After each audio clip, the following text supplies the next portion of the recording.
LDF സർക്കാരിന്റെ ഒന്നാം വാർഷിക ആഘോഷത്തിന് സമാപന സമ്മേളനം മുഖ്യമന്ത്രി പിണറായി വിജയൻ ഉദ്ഘാടനം ചെയ്തു. അഴിമതി കുറഞ്ഞ സംസ്ഥാനമല്ല, അഴിമതിയില്ലാത്ത സംസ്ഥാനമാണ് ലക്ഷ്യമെന്ന് മുഖ്യമന്ത്രി പറഞ്ഞു. LDF ഭരണത്തിന്റെ ഒരു വർഷത്തെ പ്രോഗ്രസ് റിപ്പോർട്ടും ചടങ്ങിൽ പുറത്തിറക്കി. വിവരങ്ങളുമായി PV കുട്ടൻ ചേരുന്നു. കുട്ടൻ, എങ്ങനെയായിരുന്നു പൊതുവിൽ ചടങ്ങ്? അരുൺ, കോഴിക്കോട് മലബാർ ക്രിസ്ത്യൻ കോളേജ് ഗ്രൗണ്ടിൽ നടന്ന പ്രൗഢമായ ചടങ്ങിലാണ് LDF സർക്കാരിന്റെ ഒന്നാം വാർഷികാഘോഷങ്ങൾക്ക് സമാപനമായത്. സമാപന സമ്മേളനം മുഖ്യമന്ത്രി പിണറായി വിജയനാണ് ഉദ്ഘാടനം ചെയ്തത്. കഴിഞ്ഞ ഒരു വർഷത്തിനിടെ LDF സർക്കാർ നടപ്പിലാക്കിയ പ്രവർത്തനങ്ങളും പദ്ധതികളും എണ്ണി പറഞ്ഞായിരുന്നു മുഖ്യമന്ത്രി പ്രസംഗിച്ചത്. അഴിമതി ഏറ്റവും കുറഞ്ഞ സംസ്ഥാനമെന്ന പേരല്ല, അഴിമതി ഇല്ലാത്ത സംസ്ഥാനം എന്ന പേരാണ് കേരളത്തിന് വേണ്ടതെന്ന് പിണറായി ഉദ്ഘാടന പ്രസംഗത്തിൽ പറഞ്ഞു. അഴിമതിക്കാർക്കെതിരെ ദാക്ഷിണ്യമില്ലാതെ കർക്കശ നടപടി സ്വീകരിക്കുമെന്നും മുഖ്യമന്ത്രി മുന്നറിയിപ്പ് നൽകി. ഈ ചടങ്ങിൽ രാജ്യത്തിനാകെ മാതൃകയായിക്കൊണ്ട് LDF സർക്കാർ പ്രോഗ്രസ് റിപ്പോർട്ട് പുറത്തിറക്കിയെന്ന ഒരു പ്രത്യേകതയും ഈ ചടങ്ങിനുണ്ട്. LDFന്റെ പ്രകടന പത്രികയിൽ മുന്നോട്ട് വെച്ച 35 പരിപാടിയുടെ അവലോകനമാണ് ഈ പ്രോഗ്രസ് റിപ്പോർട്ടിനകത്തുള്ളത്. പൊതുജനങ്ങൾക്കും വിദഗ്ധർക്കും സർക്കാരിന്റെ പ്രവർത്തനം വസ്തുനിഷ്ഠമായി വിലയിരുത്താൻ സാധിക്കുന്ന രീതിയിലാണ് ഈ അവലോകന റിപ്പോർട്ട് തയ്യാറാക്കിയിരിക്കുന്നത്. ഒരു വർഷത്തിനിടെ സർക്കാർ നടപ്പിലാക്കിയ വൻ പദ്ധതികൾക്കൊപ്പം തന്നെ ആദ്യ വർഷത്തെ തുടങ്ങാൻ കഴിയാത്ത പദ്ധതികളെ കുറിച്ചും റിപ്പോർട്ടിൽ തുറന്നു പറഞ്ഞിട്ടുണ്ട്. ഇതാണ് ഈ റിപ്പോർട്ടിന്റെ ഒരു പ്രത്യേകതയും. മുഖ്യമന്ത്രി പിണറായി വിജയൻ സംവിധായകൻ രഞ്ജിത്തിന് നൽകിയാണ് ഈ റിപ്പോർട്ട് പ്രകാശനം ചെയ്തത്.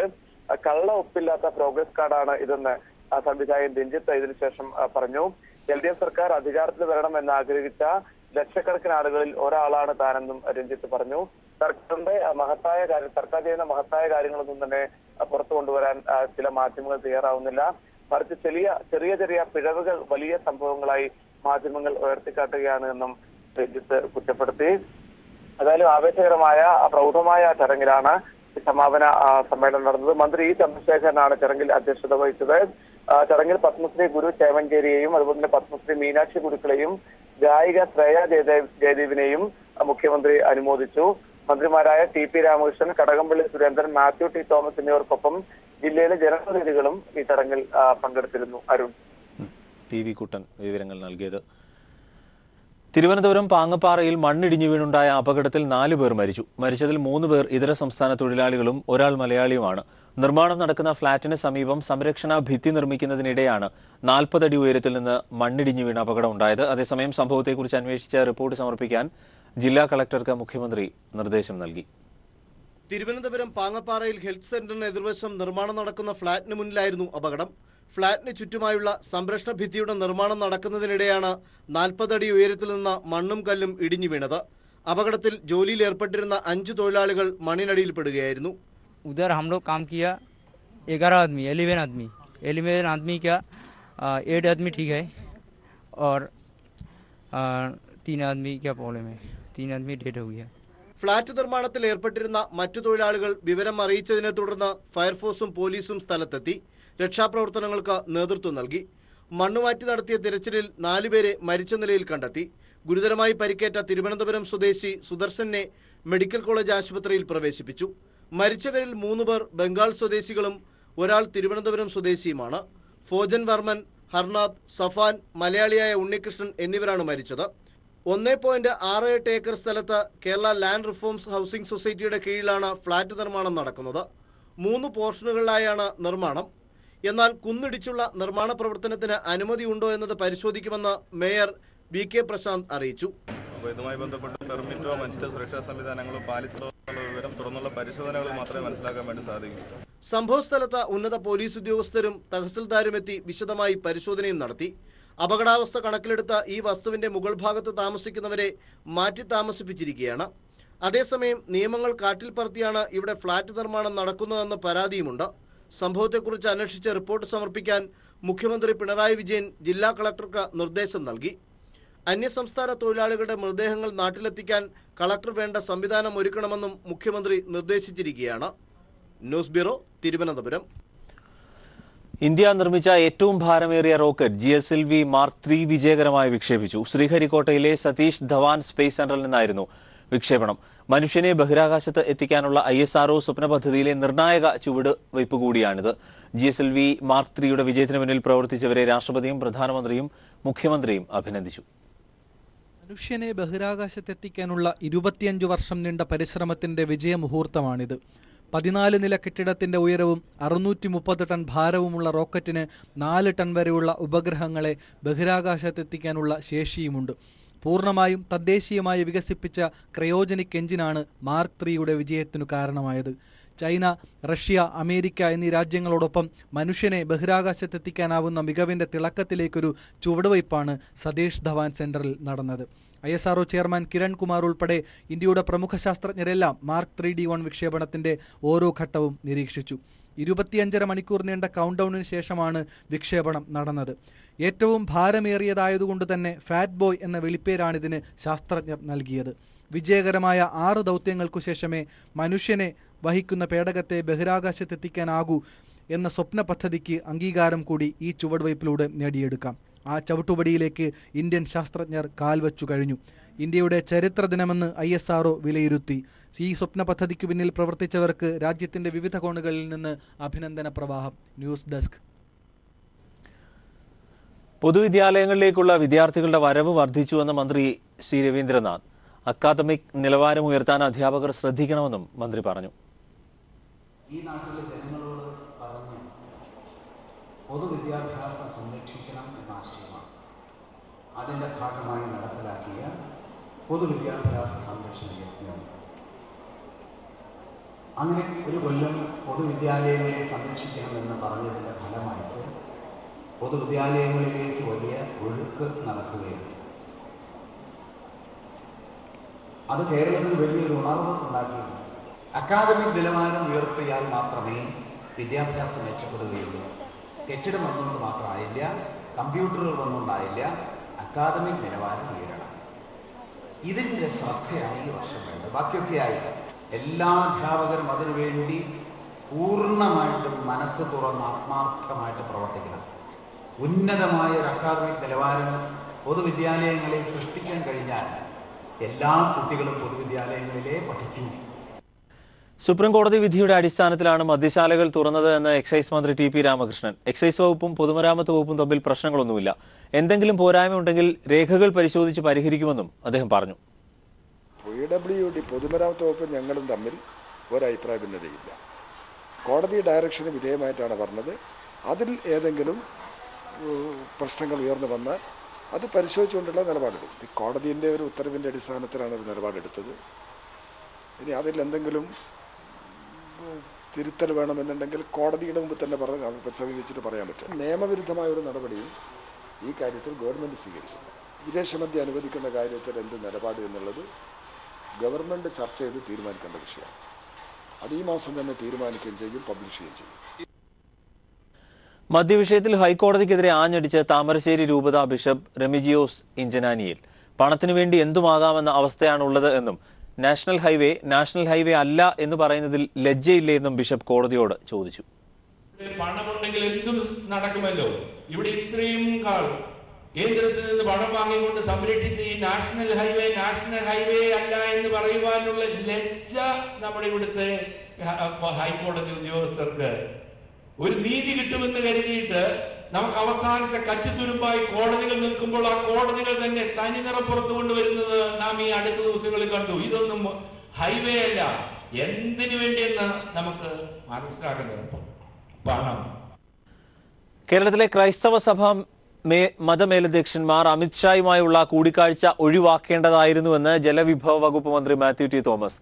അമിത്ഷായെ കാണാൻ മതമേലധ്യക്ഷന്മാർ അങ്ങോട്ട് പോയത് അത്ര ശുഭകരമായ ഒരു സംഭവമായി തോന്നിയില്ല. ആർജവും നീതിബോധവുമുള്ള സഭാ നേതാക്കളെയും മതനേതാക്കളെയും രാഷ്ട്രീയ നേതാക്കൾ ആദരപൂർവ്വം വീക്ഷിച്ച് സന്ദർശനത്തിന് അവരുടെ സൗകര്യം തേടുന്ന കാലമുണ്ടായിരുന്ന സ്ഥാനത്താണ് ഒരു പാർട്ടിയുടെ നേതാവ് നിർദ്ദേശിക്കുന്ന സമയത്തും സ്ഥലത്തുമെത്തി സഭാ നേതാക്കൾ കാത്തു നിൽക്കുന്നത്. മതനേതൃത്വം ഇന്ന് എത്തിച്ചേർന്നിരിക്കുന്ന അവസ്ഥയാണ് ഇത് വെളിപ്പെടുത്തുന്നത് എന്നും മന്ത്രി പറഞ്ഞു. ഇസ്ലാമിക തീവ്രവാദികൾക്ക് സഹായം നൽകുന്നുവെന്നാരോപിച്ച് ഖത്തറുമായുള്ള നയതന്ത്ര ബന്ധം ഉപേക്ഷിച്ച് 4 അറബ് രാജ്യങ്ങൾ. ബഹ്റൈൻ, ഈജിപ്ത്, സൗദി, UAE എന്നീ രാജ്യങ്ങളാണ് ഖത്തറുമായുള്ള നയതന്ത്ര ബന്ധം ഉപേക്ഷിച്ചത്. യമനും ഖത്തറുമായുള്ള ബന്ധം വിച്ഛേദിച്ചിട്ടുമുണ്ട്. ഖത്തറിലേക്കുള്ള വിമാന സർവീസ് ഉൾപ്പെടെ നിർത്തിവെക്കാൻ 4 രാജ്യങ്ങൾ തീരുമാനിച്ചു. ഇനി ഒരു അറിയിപ്പുണ്ടാകുന്നവരെ ഖത്തറിലേക്ക് സർവീസ് നടത്തില്ല എന്ന് എമിറേറ്റ്സ് അറിയിച്ചു. EM അഷ്റഫ് തയ്യാറാക്കിയ റിപ്പോർട്ടിലേക്ക്. ഭീകരവാദവുമായി ബന്ധപ്പെട്ട അഭിപ്രായ വ്യത്യാസത്തെ തുടർന്നാണ് ഖത്തറുമായുള്ള എല്ലാ നയതന്ത്ര ബന്ധങ്ങളും UAE, Bahrain, Saudi Arabia, Egypt, Yemen തുടങ്ങിയ രാജ്യങ്ങൾ നിർത്തലാക്കിയത്. മാത്രമല്ല ഖത്തർ സ്വദേശികളോട് 14 ദിവസങ്ങൾക്കകം രാജ്യം വിടാൻ ബഹ്റൈനും സൗദി അറേബ്യയും UAE തീരുമാനിച്ചിട്ടുണ്ട്, അവരോട് ആവശ്യപ്പെട്ടിട്ടുണ്ട്. അബുദാബിയുടെ എത്തിഹാദ് എയർലൈൻസ്, ദുബായിയുടെ എമിറേറ്റ്സ് ഫ്ലൈ ദുബായ്, ഇപ്പോൾ ഏറ്റവും ഒടുവിൽ കിട്ടിയ വിവരം അനുസരിച്ചിട്ട് ഷാർജയിൽ നിന്നുള്ള എയർ അറേബ്യയും ഖത്തറിലേക്കുള്ള വിമാന സർവീസും ഖത്തറിൽ നിന്നുള്ള വിമാന സർവീസും റദ്ദു ചെയ്തിട്ടുണ്ട്. ഇതിന് പ്രത്യാഘാതം എന്നാണ് ഖത്തർ ഗവൺമെന്റ് തീരുമാനിച്ചത്. ഖത്തർ എയർവേസ് ഈ രാജ്യങ്ങളിലേക്കുള്ള വ്യോമയാനം സർവീസ് നിർത്തലാക്കിയിട്ടുണ്ട്. ഇത് മാത്രമല്ല ഖത്തർ നയതന്ത്ര പദ്ധതി കൊണ്ട് 48 മണിക്കൂറുള്ള രാജ്യം വിടാനും UAE ആവശ്യപ്പെട്ടിട്ടുണ്ട്. 14 ദിവസങ്ങൾക്ക് എല്ലാ പൗരന്മാരും ഖത്തർ പൗരന്മാർ UAEയിൽ നിന്നും സൗദി അറേബ്യയിൽ നിന്ന് രാജ്യം വിടേണ്ടതാണ്. അതേസമയം ഇതിന് പുറമെ മറ്റൊരു കാര്യം വന്നിട്ടുള്ളത്, സൗദി അറേബ്യയുടെ എല്ലാ അതിർത്തികൾ അടച്ചിട്ടിരിക്കുകയാണ്. വ്യോമയാനം മാത്രമല്ല മറ്റെല്ലാ വിധത്തിലുള്ള വിനിമയവും വ്യോമയാനം മേഖലകൾ അടച്ചിടാനാണ് തീരുമാനിച്ചിട്ടുള്ളത്. ഖത്തർ എയർവേസോ മറ്റേതെങ്കിലും ഫ്ലൈറ്റുകൾ UAE വഴി പോകുന്നതും തടഞ്ഞു നിർത്തിയിട്ടുണ്ട്. എന്നാൽ സൗദി അറേബ്യയിലേക്കുള്ള പുണ്യ തീർത്ഥാടകർക്ക് യാതൊരു തടസ്സവും ഉണ്ടാവില്ല, അവർക്കുള്ള എല്ലാ സുരക്ഷ നൽകുമെന്ന് സൗദി അറേബ്യ പ്രഖ്യാപിച്ചിട്ടുണ്ട്. മേഖലയിലെ സ്ഥിതി സമാധാനപരമായി രാജ്യരക്ഷാപരമായി നിലനിർത്താനാണ് ഈ തീരുമാനമെന്നാണ് UAEയും സൗദി അറേബ്യയും അറിയിച്ചിട്ടുള്ളത്. അതേസമയം തീവ്രവാദം സംബന്ധിച്ച നിലപാടിൽ മാറ്റങ്ങൾ ഇല്ലാതിരിക്കാൻ വേണ്ടി ഈ രാജ്യങ്ങളൊക്കെ തന്നെ ശ്രമിക്കണമെന്ന് അമേരിക്ക മുന്നറിയിപ്പ് നൽകി. ഖത്തർ സംഭവത്തിൽ ആശങ്ക അകറ്റാൻ കേന്ദ്രം ഇടപെടണമെന്ന് മുഖ്യമന്ത്രി പിണറായി വിജയൻ. ഇന്ത്യക്കാരുടെ സുരക്ഷിതത്വം ഉറപ്പാക്കുന്നതിനും അവരുടെ ആശങ്കകൾ അകറ്റുന്നതിനും അടിയന്തര നടപടികൾ സ്വീകരിക്കണമെന്ന് പ്രധാനമന്ത്രി നരേന്ദ്രമോദിയോടും വിദേശകാര്യമന്ത്രി സുഷമ സ്വരാജിനോടും ആവശ്യപ്പെട്ടു. പശ്ചിമേഷ്യയിലെ പ്രശ്നങ്ങളുടെ സങ്കീർണത കണക്കിലെടുത്ത് ദോഹയിലെ ഇന്ത്യൻ എംബസിക്ക് ആവശ്യമായ നിർദ്ദേശങ്ങൾ നൽകണമെന്നും മുഖ്യമന്ത്രി അഭ്യർത്ഥിച്ചു. സൗദി അറേബ്യ ഉൾപ്പെടെയുള്ള പശ്ചിമേഷ്യൻ രാജ്യങ്ങൾ ഖത്തറുമായുള്ള നയതന്ത്ര ബന്ധം വിച്ഛേദിക്കുകയും വിമാന സർവീസുകൾ നിർത്തിവെക്കുകയും ചെയ്ത സാഹചര്യത്തിലാണ് മുഖ്യമന്ത്രി കേന്ദ്ര സർക്കാരിന്റെ സഹായം അഭ്യർത്ഥിച്ചത്. NDTV സഹസ്ഥാപകനും എക്സിക്യൂട്ടീവ് ചെയർപേഴ്സണുമായ പ്രണോയ് റോയിയുടെ വസതിയിൽ CBI റെയ്ഡ് നടത്തി. ICICI ബാങ്കിന് 48 കോടി രൂപ നഷ്ടം വരുത്തിയതായി ചൂണ്ടിക്കാട്ടി പ്രണോയ് റോയിക്കും ഭാര്യ രാധിക റോയിക്കുമെതിരെ CBI കേസെടുത്തു. രാഷ്ട്രീയ വേട്ടയാടലാണ് കേന്ദ്ര സർക്കാർ നടത്തുന്നത് എന്നും അഭിപ്രായ സ്വാതന്ത്ര്യത്തിനായി പോരാട്ടം തുടരുമെന്നും NDTV വാർത്താക്കുറിപ്പിലൂടെ പ്രതികരിച്ചു. ഇന്ന് പുലർച്ചെ 5:30യോടുകൂടിയാണ് NDTV സഹസ്ഥാപകനും മുതിർന്ന മാധ്യമപ്രവർത്തകനുമായ പ്രണോയ് റോയിയുടെ ദില്ലി ഗ്രേറ്റർ കൈലാഷിലെ വസതിയിൽ CBI റെയ്ഡ് നടത്തിയത്.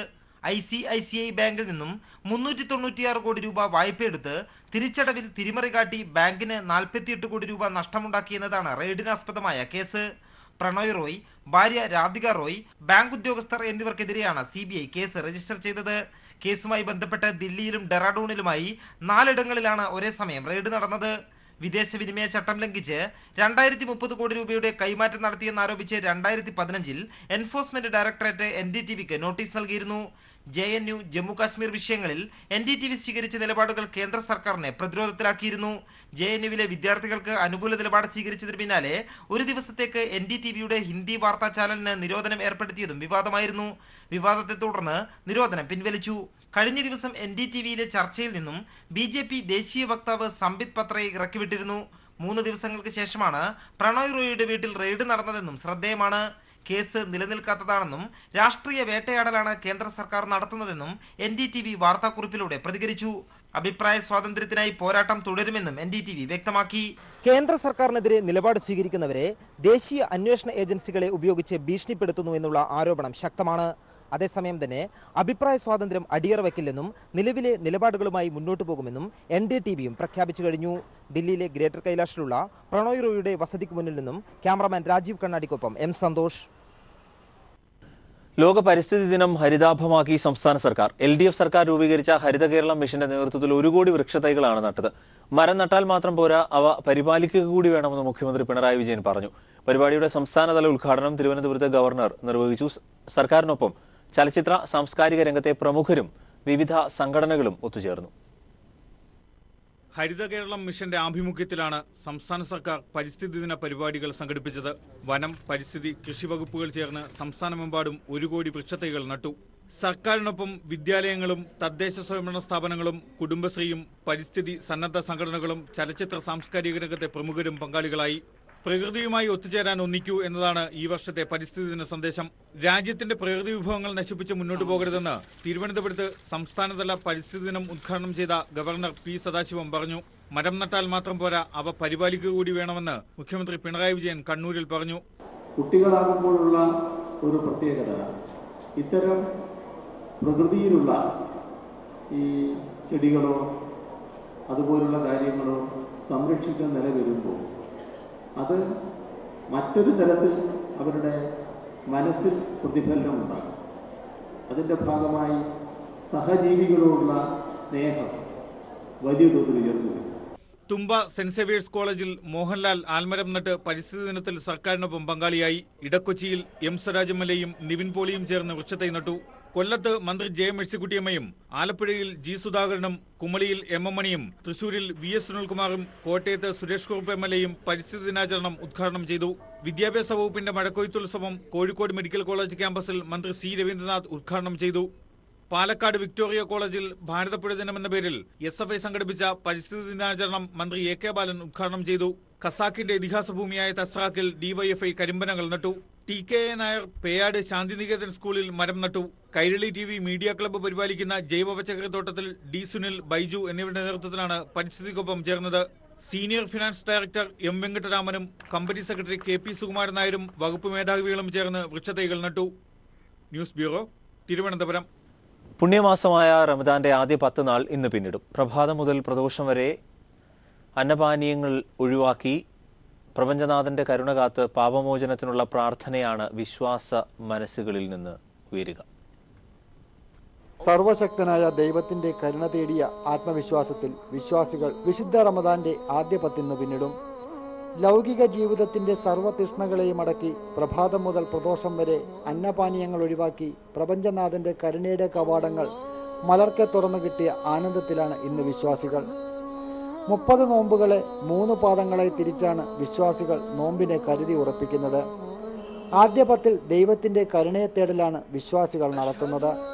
പകലുകളിൽ ഭക്ഷണം വെടിഞ്ഞും രാത്രികാലങ്ങളിൽ ഉറക്കം വെടിഞ്ഞും വിശ്വാസികൾ ദൈവത്തിന്റെ കരുണയെ തേടുമ്പോൾ ഓരോ വിശ്വാസികളുടെയും നാവിൽ വിശുദ്ധ ഖുർആന്റെ 118-ാം അധ്യായമാണ് മുഴങ്ങി കേൾക്കുക. രണ്ടാമത്തെ 10 പാപമോചനത്തിൻ്റെ 10ആണ്. മൂന്നാമത്തെ 10 നരകത്തിൽ നിന്നും മോചിപ്പിക്കപ്പെടുന്ന ദിനരാത്രങ്ങളാണ്. അങ്ങനെ ഈ പരിശുദ്ധ റമദാനിനെ 3ആയി വിഭജിക്കുന്നു. അത് കാരണത്താൽ നാം ഓരോ 10ലും വ്യത്യസ്തമായ ദുആയാണ് നടത്തേണ്ടത്. പുണ്യങ്ങളുടെ പൂക്കാലമായ വിശുദ്ധ റമദാൻ വിശ്വാസികളെ സംബന്ധിച്ചിടത്തോളം പാപമോചനത്തിൻ്റെയും പൊറുക്കലിൻ്റെയും സ്വർഗസമ്പാദനത്തിൻ്റെയും നാളുകളാണ്. ഒരു പുണ്യം 70ആയി ഗണിക്കപ്പെടുന്ന വിശുദ്ധ നാളുകളിൽ പാപികൾക്ക് ദൈവത്തിൻ്റെ അഗൈതമായ പുണ്യം തേടി നേർമാർഗത്തിലെത്താനുള്ള എളുപ്പവഴി കൂടിയാണ്. ഇന്ന് ആദ്യ 10 പിന്നിടുന്ന വിശ്വാസികൾ ഇനി ചെയ്തുപോയ പാപങ്ങളിൽ മേൽ പൊറുക്കലിനെ തേടുകയാണ് രണ്ടാം 10 ചെയ്യുക. Shajahan, news bureau, Alappuzha.